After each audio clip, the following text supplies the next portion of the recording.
All right, 2 Samuel, we will start chapter 4 in just a second.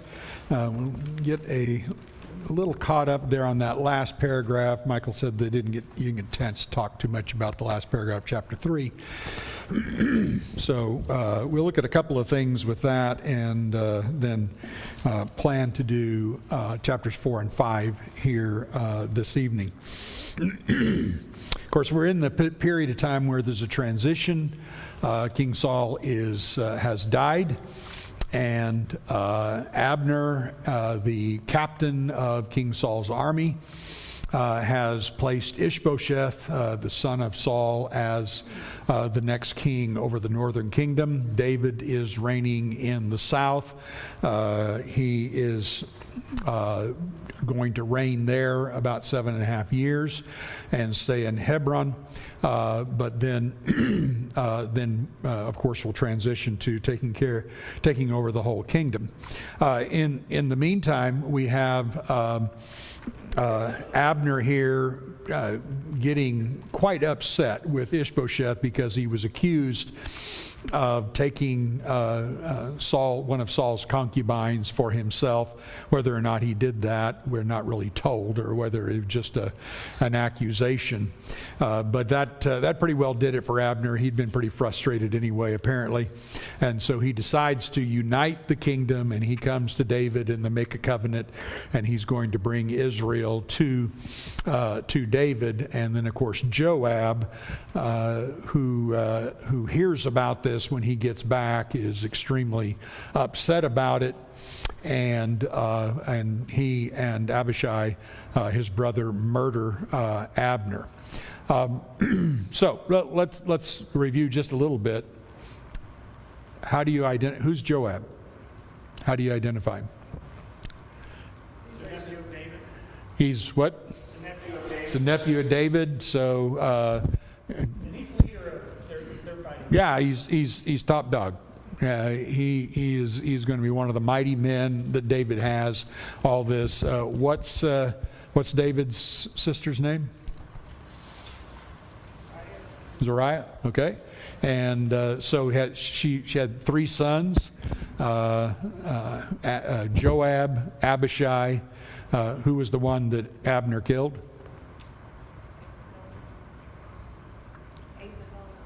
What? Yeah. Asahel or Asahel or something like that. Yeah. Use the Hebrew A's or Oz. So, but at any rate, so he had killed him. But of course, he had killed him in battle, and the young man was a dodo. You're chasing a great man of war, and you won't leave him alone. And Abner keeps saying, "Stop it. Don't follow me. I'm getting tired, and if I have to turn around and kill you, I will, but I don't want to." And Asahel's not listening. And so he turns around, and you can just run into the blunt end of my spear and die then, because I'm not going to sit here and let you kill me. So, of course, Joab, being the unreasonable hothead that he is going to use that in order to kill him. I don't know. I didn't touch it. So anyway, that's the setup here, and Joab then and Abishai take care of killing Abner. Now, David, as you see in this last part, 31 through 39, David, I think it legitimately is really upset about this, obviously. One of the reasons he's upset is now there is not a peaceful transition where Israel and Judah are going to be able to come together. Not to mention, he believes that Abner, and I think so, I think he's right. I think Abner was a notable and honorable man. Goodness, Abner could have not put Ishbosheth on the throne and just made himself king if he was an arrogant kind of guy, and he does not do that. He tries to perpetuate the house of Saul. That's a mistake, but at any rate, he seems to be an honorable man and wants to put this together, and now that has been ruined. So not good, and David insist on a memorial and a time of mourning and fasting over the death of Abner. I'm not sure if Michael mentioned this last week, but you see in verse 29, he gives a fivefold curse on the house of Joab, and it is a major curse on Joab, all his father's house. Never be without one who has a discharge or is leprous, who has or holds a spindle. A discharge would be or leprous. I mean, he can't go into the tabernacle, and he can't, he's separated from the tabernacle and from worship that way. Holds a spindle, that would be what a woman does, and so maybe he's too weak to do anything else except do women's work. And then also falls by the sword, and then starves and lacks bread. So he just nails his household with that.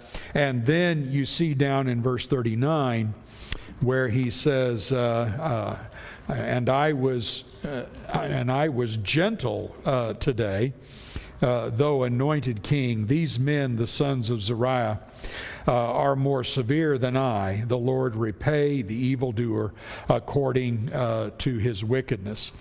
So here's, I think, the interesting thing about that. When you look at verse 39, my question here is, how would you evaluate what David does here with the murder of Abner by his two nephews? How would you evaluate that? What would be your comment about that?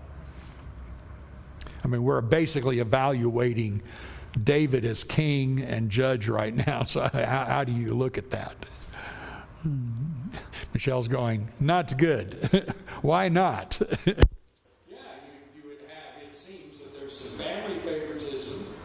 That would be possibly one reason he does not drink the night. He utters a curse on him and his family, and he even says, may the Lord repay the evildoer according to his wickedness. But David himself doesn't do anything about it. Can you think of another reason besides nepotism here of why he does not kill him or bring justice?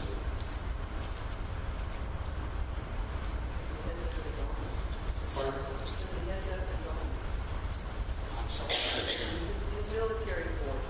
Yeah, his military force. He has the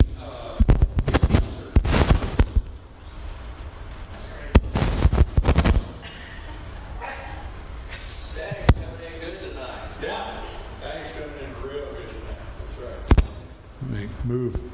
All right. The 18. No crack. No Rice Krispies.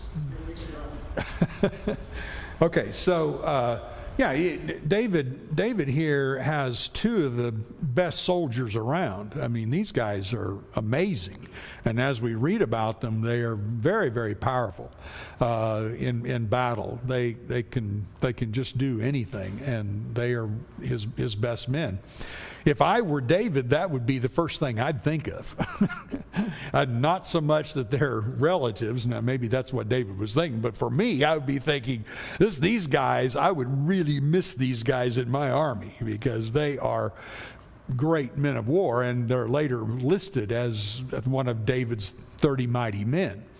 What does anybody remember what David does just before he dies and turns the kingdom to Solomon?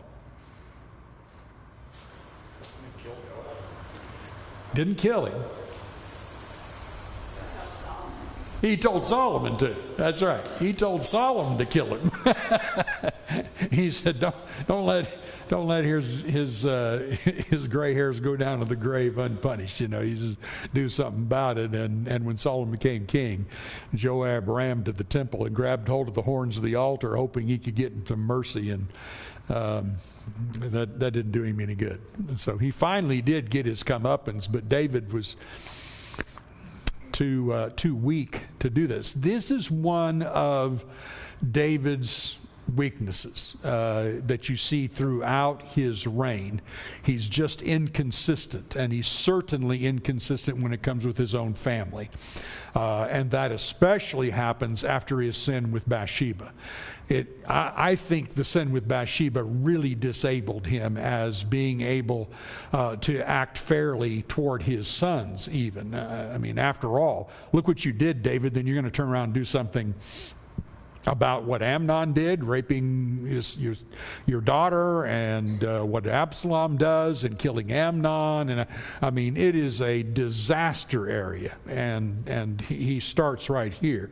So you see two big weaknesses of David. You see this matter of, man, he acts on justice with the Amalekite who comes and lies about how he killed Saul, and he's in the next chapter we're going to see how he renders justice on the two fellows that kill Ishbosheth.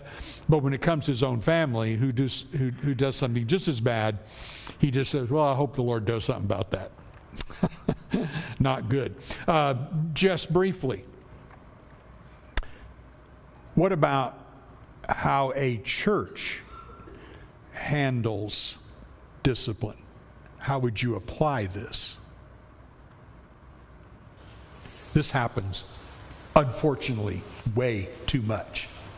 Yeah, I mean, just because a man has a valuable position in the church, so to speak, or a woman, just because someone has a highly responsible position in the church doesn't mean that they're above discipline or above sin. That's right. And sometimes, it can be any number of things. Maybe the person's wealthy, gives a lot. Maybe the person has a big family in the church. Hey, you come on down on me. My whole family will leave. I've seen that. It's amazing how it is a whole lot easier to play favorites when you have some reason why this would maybe harm the church, and yet it harms the church even worse when you're not going to be consistent with that, and you've allowed, as Paul would say in 1 Corinthians 5, to leaven the lump.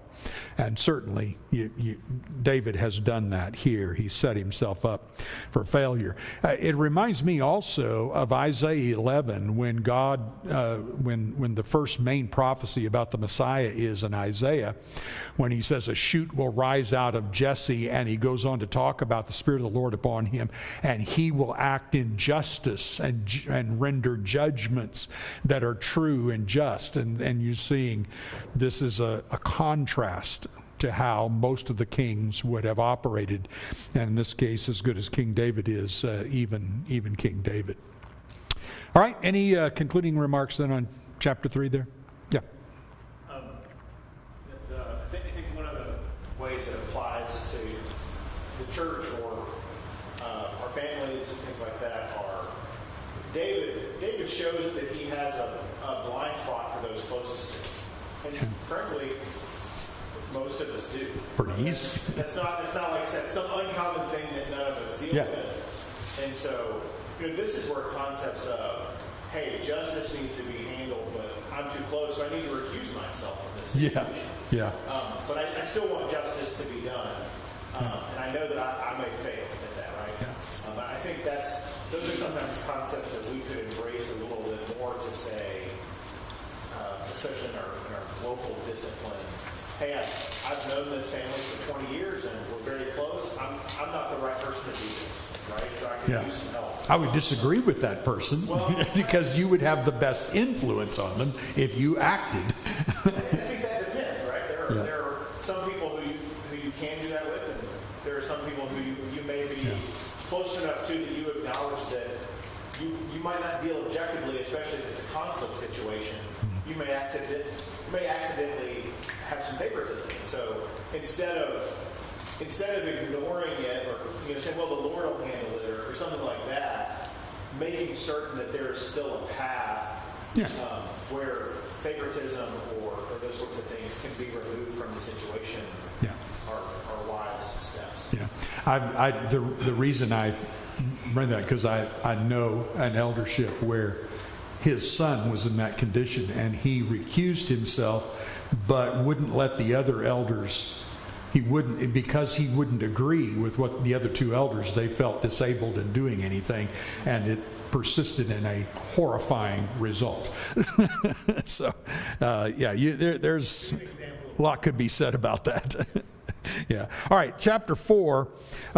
We now see Israel. You notice the first few verses here are interesting. First 4 verses. When Ishbosheth, Saul's son, heard that Abner had died at Hebron, his courage failed, and all Israel was dismayed. Well, that really shows you right there that Abner was the force. He was the power behind the throne, and if you don't have Abner, Ishbosheth knew he had no influence whatsoever. He had just been a puppet of Abner.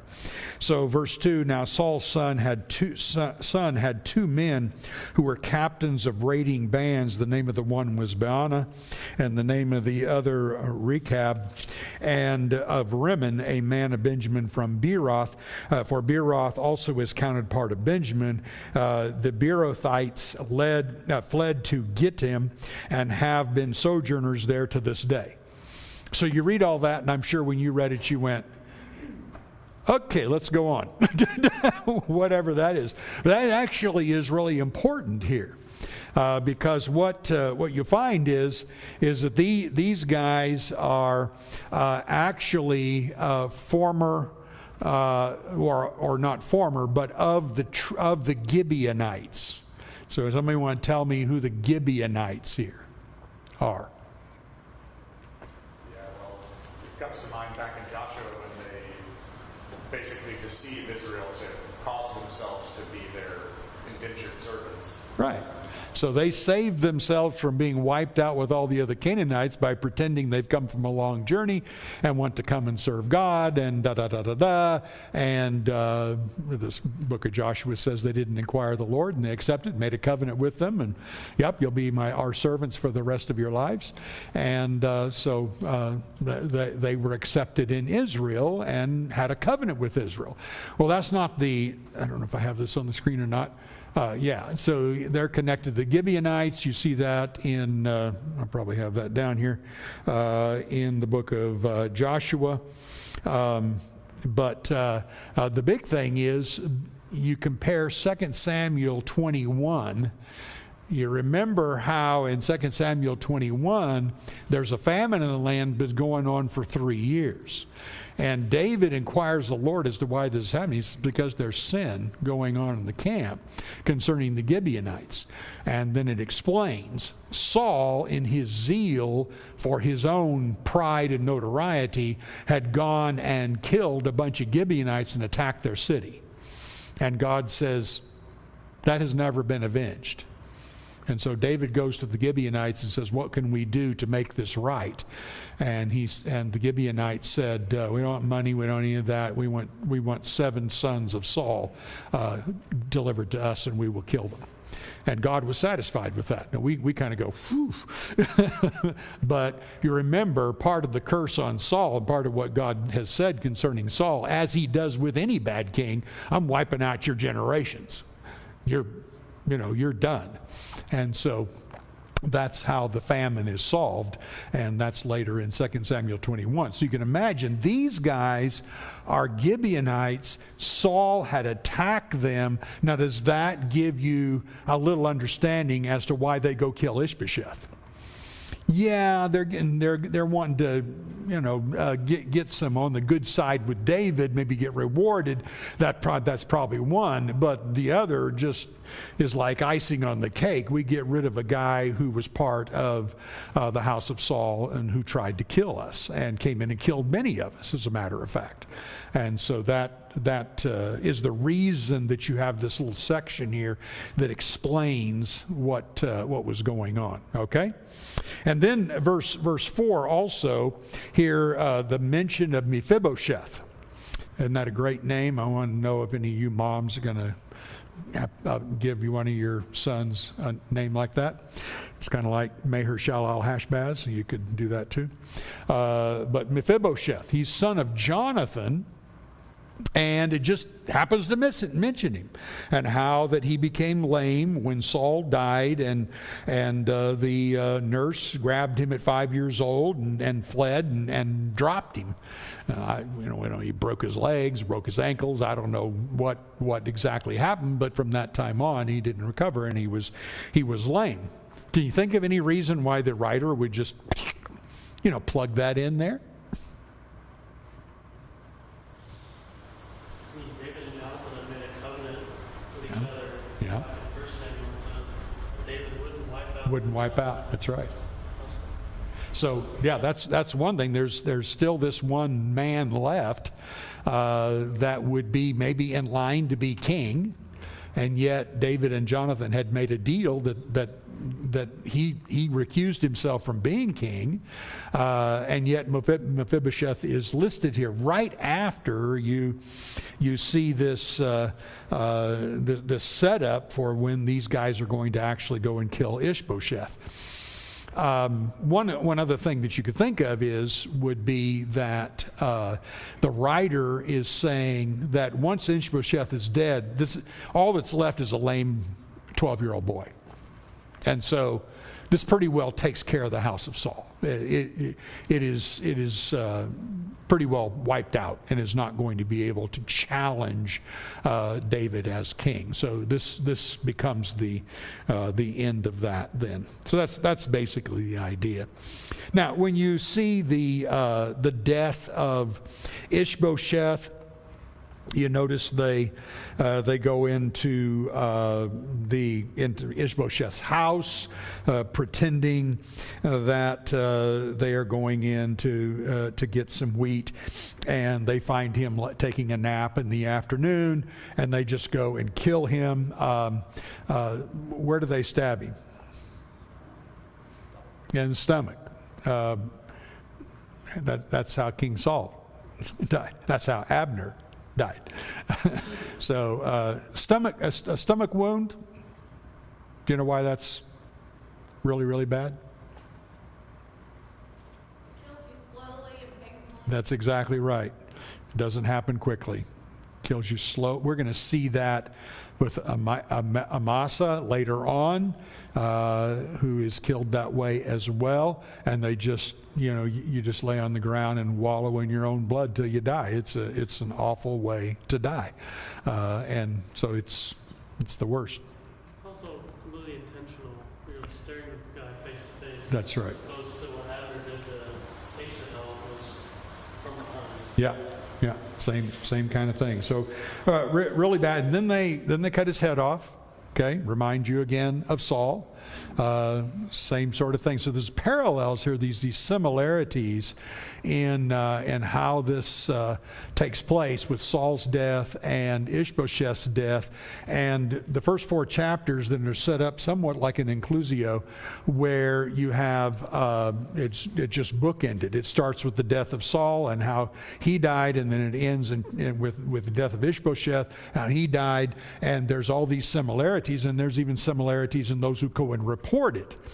So the Amalekite goes and reported it. He lies about it, of course, but he's trying to get some kind of reward, and David kills him. And then these 2 guys are coming thinking David's going to go, yay, thank you so very much for killing Ishbosheth. And David, of course, does no such thing and has them killed as well. So you have a number of similarities between the 2, indicating that there is a likeness then with the kingdom of Saul, and David even makes that conclusion in verse 9.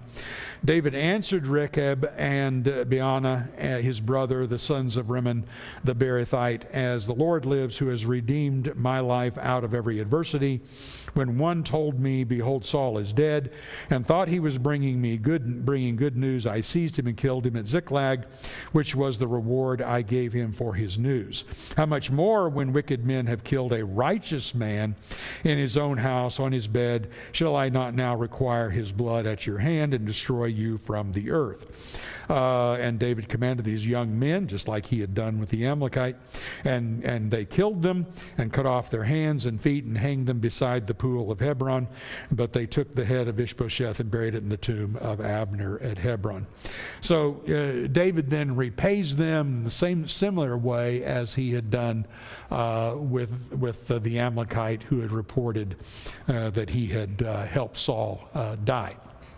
So you see those similarities, and it's just again showing that God is taking care of the house of Saul and bringing the house of Israel over to the house of Judah. Not the way would have preferred it happening, but however it's happening, it's solving that particular problem. And also fulfilling the prophecy that's all that God promised. That's right. And then God had promised to give David the kingdom, and the kingdom's then ripped away from Saul, and all of those things then come about with that.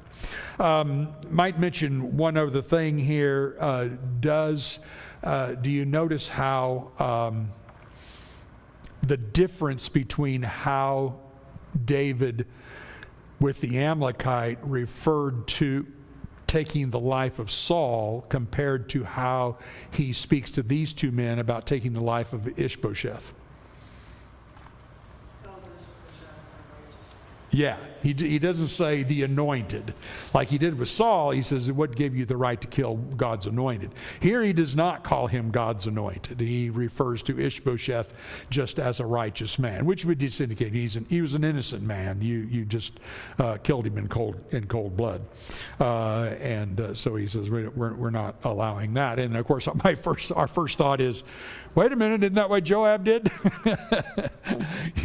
You again, you have a big conflict here, David, in what you're saying. So there's a lot of... He's not being consistent. No, he is not being consistent.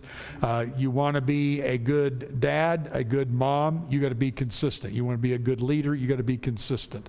You want to be a king, you got to be consistent in how you're handling justice. Otherwise, it's not justice at all. By the way, that with Ishbosheth now, he's not anointed. He was over Israel, but he was not anointed by the Lord. This foreshadows the nation of Israel later on in the divided kingdom. Though God does choose Jeroboam and does choose Jehu later on, neither of them are righteous and live up to what God wanted them to live up to. But they were chosen more as punishment to Judah and punishment to the wicked. Like Jehu is chosen because he knew Jehu would go kill all the people of Baal and the worshipers of Baal and try to get rid of that. But then Jehu, after doing all that, wouldn't give up on the golden calf. And Hosea condemns him and says that his household will suffer because of that. All right, so there's chapter 4, just mainly about the death of Ishbosheth and his murder, and now we're ready to bring the kingdom, Israel and Judah, together under the reign of David. Any comments, questions about anything up to this point?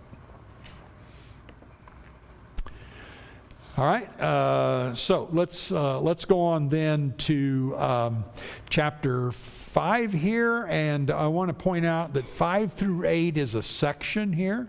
This is an overview of the peak of David's reign. This is the best part of his reign.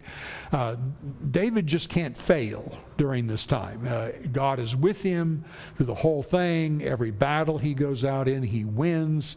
Everything he does, God is with him all the time. So you're really getting an overview of the peak of David's reign and the power that he has. I want to give you a little idea of this and what is going on in this section. I'll give you just a quick picture of it. There's an emphasis here on conquering and subduing David's enemies at the same time that David is bringing rest to Israel and getting worship God's presence back with the tabernacle and getting people back focused on God. And so you'll see a pattern here. David becomes king, 5:1-16, takes Jerusalem, there's a battle, and then he builds his own house. And then at the end of 5, there's a victory over the Philistines. After the victory over the Philistines, then the ark is taken Jerusalem and David's building again. So you see battle, build, and David is bringing everything back together. And then chapter 7 is David's covenant with God, then David's prayer of thanksgiving for God's covenant, and then in chapter 8 there's more military victories, and then finally concludes again with David's reign and administration over the nations. And so you see this pattern that goes through that particular section. Just mainly seeing here the subduing of enemies. Now, I think of this when I look at this up there on point 1, a parallel to Psalm 2. In Psalm 2, what goes on? Well, there's a battle with the nations about the Messiah being set on God's throne, just as there was a battle here. But God sets his servant on his throne, and then what? Then he gathers his people to him, and he punishes the nations that will not gather to him. That's exactly what David does here. In the end, David is going to win many nations over to him. They are going to be willing to serve him, even give tribute to him, and to enhance his kingdom. But then there are others, like the Amalekites and the Philistines, who are going to battle him. And David will win just like Jesus wins. So you see some parallels in that. Question, comment? Yeah. Chapters 5-8. What is an estimate of how much time is involved? Well, that's a good question. Yeah, I don't know. I kind of thought about that a little bit today, but I don't know that I can identify this really well. There's a lot of question about did David, and it seems that he didn't, but did David, was Ishbosheth killed after David had reigned 7.5 years? Ishbosheth only reigned 2 years. So it would seem that if Ishbosheth was put on the throne very shortly after Saul died, then he reigns those first 2 years, and then David stays in Hebron another 5 years or so, and then he conquers once. At some point, then he conquers Jerusalem. That's what we're going to see here. He conquers Jerusalem, gets rid of the Jebusites, brings his house there, moves from Hebron there, and Jerusalem becomes the capital city and all that. But what exactly is the time frame there? A little tough. Yeah. Do you have any ideas on that, Michael?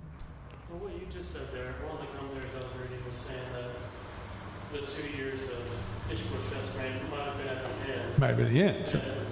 Because the Philistines had so wiped out Israel that Yeah. it took them 5.5 years to. Okay. Yeah. So that's another side of that. Very, very possible. Sure. Wayne. Hebron is the site of the cave of Machpelah, Yeah. where Sarah was buried, Yeah. and all of these ancestors are buried there. So Yeah. it was a pretty big Oh, it's thing. notable. And it remains so today. It's actually controlled by Arabs today because obviously Yeah. Abraham is their father too, and the clash goes on. Yeah. Oh, yes. It will never. That will never end. That's prophetically never going to end. That's right. Never going to end. All right, so a few principles, by the way, to notice from that above pattern here and what's going on. First and foremost, David expanded Israel's territory. That's one thing that's going to mention through this. He expands Israel's territory far beyond what Joshua did. So he's kind of like a new Joshua, and he's expanding that even further, and even to the areas eventually during the day of Solomon, from the river Euphrates all the way down to the south, very extreme southern part of Judea, that becomes the realm of his kingdom. And so it is everything God said it would be that he would receive. So you see a lot of parallels here as David being a new conqueror, a new conquest that has taken place and furthers that. David also expands into Gentile territory here and develops even peaceful relationships with these Gentiles. And in fact, through that, you'll see a lot of them that, like Hiram of Tyre and some others, who eagerly give of their stuff and help David out and are impressed with God's kingdom, which would remind you of New Testament principles. Jesus then, of course, expands even into the Gentiles, and brings Gentiles in to the kingdom as well. And just like Jesus, the spread of the kingdom of Jesus, we see David's success here is in 3 stages. It's interesting that David is anointed how many times? Wayne said 3. Yeah, 3 times. He's anointed first when Saul's still king. They're in the house of Jesse. And then he's anointed as king over Judah before Ishbosheth dies. And now he's anointed a 3rd time and is taking over Israel and Judah. And it represents a 3 stages in David's life. His first anointing is a servant in Saul's house. His second anointing is ruling over Judah. And then his 3rd anointing unifies Israel and then includes even the Gentiles. Remind you of Acts 1:8? And he tells the apostles, I'm going to put the Spirit on you, and you'll be my witnesses in Jerusalem, Judea, Samaria, and to the end of the earth. Follows that same pattern. Okay, through that. And most importantly, this sets up God's presence with the bringing in of the ark, and the tabernacle in Jerusalem is going to set up God's presence in Israel. How long has it been since you'll get to this more in chapter 6, but how long has it been since the tabernacle and the ark of the covenant was in the tabernacle and people were able to worship? When was that all destroyed? 45 years. Yeah, maybe longer. Like, when was it? That's when Eli. Yeah, that's when Eli was judged. That's back in 1 Samuel 4. And remember, the ark was taken and put into a house, and it had just been kept safe. And in Samuel, it says it was there 20 years. And then then Saul becomes king, and Saul reigns how long? 40 years.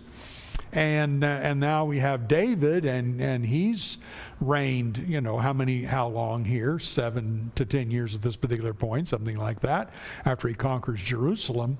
So you have quite a period of time. Some suggest up to 100 years has gone by since this ark has been placed in its proper abode, and the people have mourned after the Lord, because there's no real set biblical law of Moses worship that has been put in there. No priest entering the holy. Yeah, there's no priest entering the holy place. There's No intercession for it's weird. It's gone on that long. So David, of course, is real critical here, critical time in as he sets this up.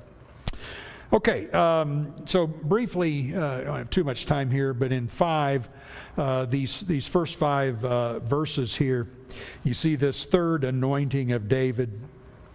All the tribes come to David at Hebron and say, we're bone and flesh together. And they even admit in verse 2, in times past when Saul was king over us, it was you who led out and brought in Israel. And the Lord said to you, you shall be shepherd of my people, and you shall be prince over Israel.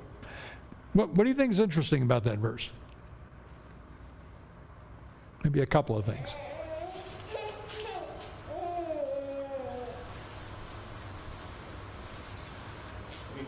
they acknowledged that they knew quite a few things, God's support of David outright, but also David's fulfilling the things that Saul was supposed to do. They acknowledged both of those things, and then also like, yeah, we didn't really like this then, but we're here now.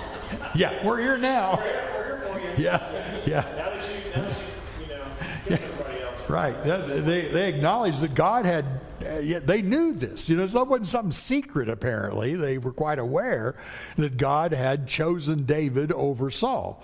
Now, you can, on the other hand, understand if you were living under the reign of King Saul, what was it like? It was a time of great fear. You didn't even travel from one city to another without somebody going, "What do you think you're doing here? Why have you left your city?" You know, I mean, it was crazy. So he was a true despot, and in a very, very people at that time we felt in a very dangerous and critical situation. Notice what else? What do they call David? That God had called David, that is. Shepherd and prince. So this is a very important principle here when you read of the kings, and this is true outside of Israel as well. Kings were referred to as shepherds. They are shepherding the people. And that is what God is for us. That is what Jesus is for us. He is a shepherd and a king. David is pictured as a shepherd. Jesus, of course, in John 10 will later say, "I am the good shepherd." And that's a whole different way of looking at a king. But you see insignias and things like that are given to even pagan kings, and you'll see them often holding a shepherd's staff, indicating that they are shepherding their nation. It's beyond power. It is actually caring for the people as a shepherd would take care of sheep. So when you think of a shepherd in the Old Testament, you think of Ezekiel 34 and those passages like that emphasize what a shepherd ought to be. And in Ezekiel 34, God condemning the shepherds of Israel because they didn't take care of the people, then you can understand better what it means for David than to be a shepherd that way. And of course, he was perfect for it, wasn't he? As he actually cared for literal sheep. All right, take a look then for next week. Chapter 5 is not something that would be too long to cover and get into chapter 6. Chapter 6, we're going to want to slow down because chapter 6 is the bringing the ark in and the failure of David to look at the proper way to bring it in. There's a number of lessons we need to learn this. So we'll slow down with chapter 6. So be sure and look over that passage carefully. Thank you.